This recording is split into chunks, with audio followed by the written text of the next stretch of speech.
Welcome to Financial Aid Award Letters, What to Expect. Today we're going to go over where's my award letter, so you may not be able to find it. You might not even know it exists. So let's take a look at where you can find these types of documents. What will be on the award letter? How do I know if it's right? Can I ask for more money for my student? And what are my next steps? So where's my award letter?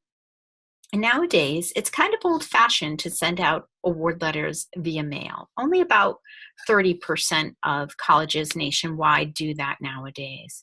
So just keep that in mind.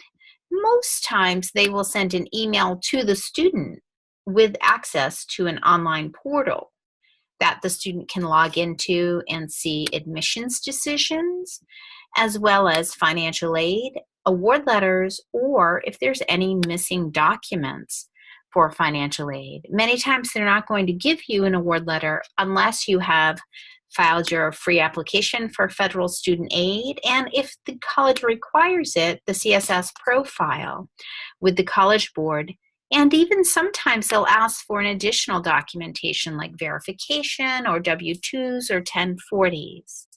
Once all of this is satisfied, you should be able to log in and see your financial aid award letter, or at least a tentative financial aid award letter. So what will be on this financial aid award letter? It could be a variety of things, and it may vary from college to college. Most times it does. And please note that they might call the same types of things by different names. Even more confusing, right? But let's just talk about the basics that could be there.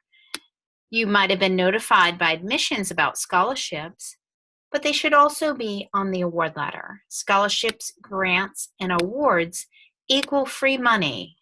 Those words are great words when you see them on an award letter, because that means you don't need to pay them back.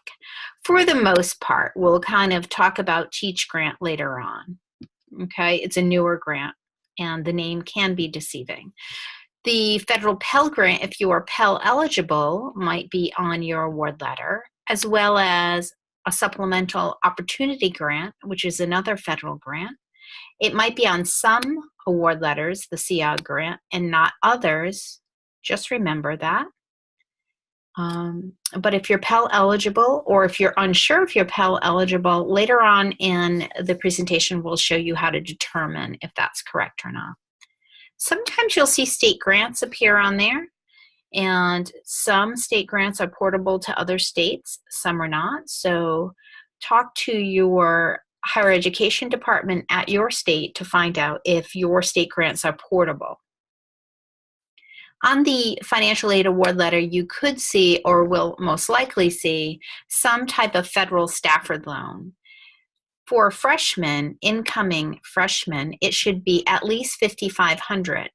But remember I told you that they could title them in different names? Well, this happens a lot with the federal Stafford loan. As long as you file your FAFSA, regardless of parental income, you will be offered a federal Stafford loan. But it might be broken down into direct student loan, direct unsubsidized student loan, direct subsidized student loan, but the total for the academic year, if you're a first-year student or a freshman coming in, should be $5,500. On some financial aid award letters, we might also see Federal Parent Plus loans there. I call this padding because this is not a loan that you have to take. This is a loan that you could take to bridge the gap of the cost of what's left to pay. So look at that, and then know that you, as a good consumer, you should be shopping around before you decide to take the Federal Parent Plus loan. Federal Perkins loans might be on your award letter. Yes, they have been canceled. They were canceled last year, 2 years ago, 3 years ago, but yet we still see them on financial aid award letters. So I'm not taking out of the presentation until I know for sure it's canceled and we won't see it on award letters this year. It goes to Pell eligible students. It's an additional loan above and beyond the federal Stafford loan. It's high quality, and you can just Google federal Perkins loan. It'll give you all the information about the current rate and fees. There are none. for the federal Perkins loan. Work study could be on there as well. Remember, work study is something where you take a job and you receive a paycheck on campus. It generally doesn't go towards paying tuition, so I would just cross that right out of paying the tuition. It'll pay what we call indirect costs. And then you might even see Teach Grant. So Teach Grant is a newer grant. It came out in 2007. It's not administered very well. So there are a handful, I'd say over 150 colleges nationwide that offer the Teach Grant. I will give you a PDF of a list of colleges that offer the Teach Grant. It is in the form of a grant, but if you do not meet certain work criteria, such as working as a teacher in a high-need field at a needy school, then it would turn into a federal Stafford loan eventually within 8 years of graduating. So there's a lot of components that go into this so-called free grant. It's a great program if you are going to become a teacher and you need help funding college, but you need to be very careful about the criteria and meet the criteria so it doesn't turn into a loan for you. So how do you know if this award letter is right? Well, first thing, you want to check your FAFSA, your free application for federal student aid that you filled out and it was submitted to your colleges, and make sure that it's accurate. When you look at that FAFSA data, you can print out what's called an SAR report, or you can just look at it online. But you want to see what your expected family contribution is, and that will help you determine if you have need or how much need you have. If your family contribution is 0, then you're more likely and most likely Pell eligible. In the output of the FAFSA, it will give you your expected family contribution and tell you if they estimate that you are Pell eligible and how much. So take a look at that output. If you think they have it wrong, check the chart. I will provide a PDF of the chart, and you can always Google it. Federal Pell Grant chart and the year that you're in, and it will come up. Confirm to see if your school is a Teach Grant school, if your student is going to be taking courses to become a teacher. I will provide that list as well, and there's a couple of websites that you can look at, or just call the financial aid office and say, are you a Teach Grant school, and how do I put this grant in place for my student, or how do I get it on my financial aid award letter because it wasn't there. Teach Grant is probably the biggest offender of not appearing on an award letter when it belongs there. So just keep that in mind.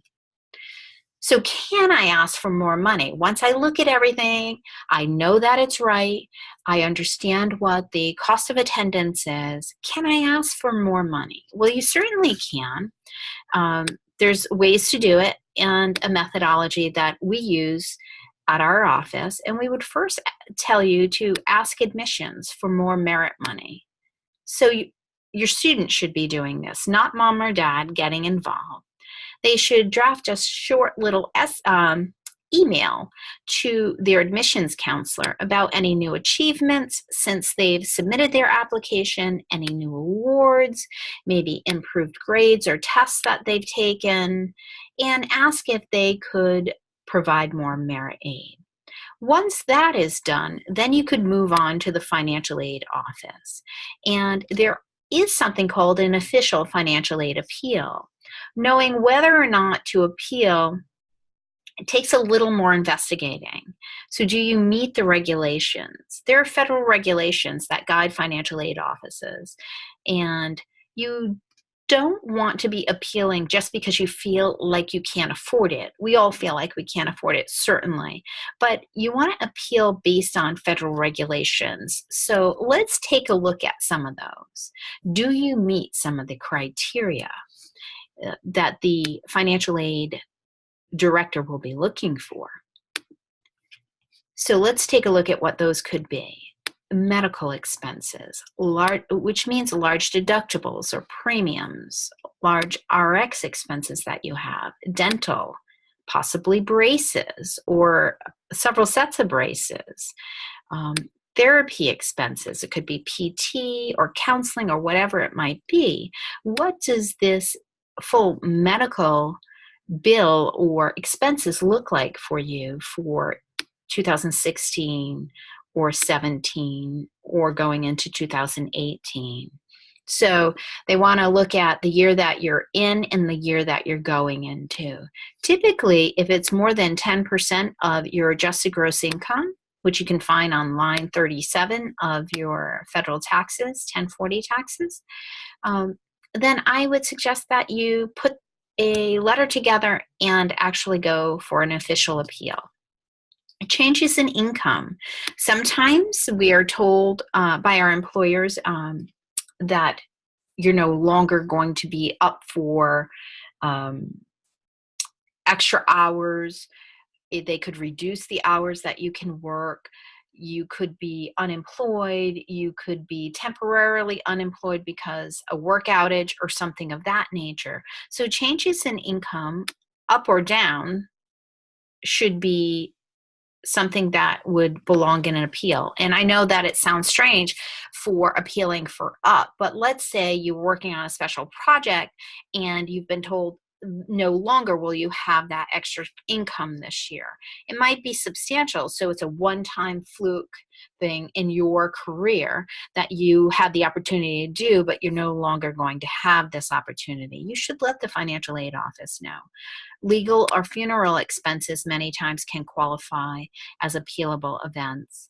And other non-claim dependents, maybe you have elderly parents or somebody else that you might be taking care of in the household and they don't show up on your taxes, then you need to let the financial aid office know about this. Or any other special circumstance, maybe caring for a student that is not on their own, or some other large financial issue that has come up in your family. Let the financial aid office know and determine if they can help you based on the information you give them. You should draft a letter, and this letter should go to the Director of Financial Aid because they're the ones with the professional judgment given to them by the Department of Ed to change your expected family contribution and hence your financial aid award letter.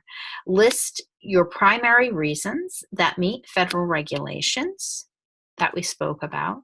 Provide documentation if possible. So when it comes to medical expenses, you can go to your local pharmacy, get a readout for the last year and the year to come, co-pays from doctors or therapy visits, your flex spending account, you can print that out, things of that nature.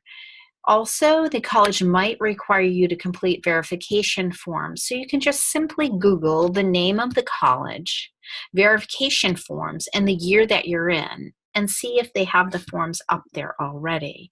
Helping them do their homework ahead of time makes them more likely to adjust the appeal for you. And then you would just simply wait for the response. Next comes accepting your college or accepting a college. So deciding by May 1st is typically the deadline for most colleges. Look out on the acceptance notifications. Some schools, very rare, it might be April 15th or something of that nature. But typically, most of your colleges are going to want to know if you're accepting or declining them by May 1st. So what you should appeal as early as you can to get some responses before you have to commit by May 1st. And then you can look at the net out-of-pocket cost and say, how am I going to decide to fund, or how my family is going to fund the net out-of-pocket costs that are left? And how can we prepare? So preparing means attending scholarship and funding webinars or seminars that might be at your local school or library, or some that you can access online, visiting guidance and asking them about scholarships, visiting your local state loan authority's website and see what they have for loans, scholarships, and advice on funding, or if they are having a local seminar. you might want to look into that because that's a great resource typically. And then doing your own due diligence and doing your own research. At College Advisors NE, each year we look at what's on the national marketplace as far as loans, and we list loans that we like. And we also like to talk about what we're looking for in a high quality loan. So we look for low rates, of course, a variety of terms because every family is different. We think cosigner release options are important for families, especially with multiple children coming behind the first child. Death and disability clauses for the borrower as well as the cosigner. We like to look for loan products that have LIBOR rates versus prime rates because usually those are more volatile. A variety of repayment options. So many new loans now offer you the ability to do immediate repayment, defer until 6 months after graduation, or pay a set amount each month, like the interest, or sometimes it could be $25 a month. We really like the idea of paying $25 a month because it reminds the whole family that there's still a loan there waiting for you when you graduate. And many times if we just defer it until 6 months after graduation, we all forget about that. We want to look for rewards too because many lenders offer some great rewards, such as setting up auto debit payments. They might give you a 0.25% interest rate reduction, or graduation rewards. Once you graduate, a 2% or 3% principal balance reduction. Once you prove that the student has graduated. No fees. So we want to look at loans with no fees because the fees really add up on the cost if you look at it over time. No prepayment penalty. Most do not have these, but you want to be aware that they could be out there. So we like to do our due diligence each year. You should as well. You can take a look at our research right at collegeadvisorsne.com/loans. And we would encourage you to do your own research as well. So we hope that this has helped you. Please use the downloadables below the video, and we wish you much success with your college plans.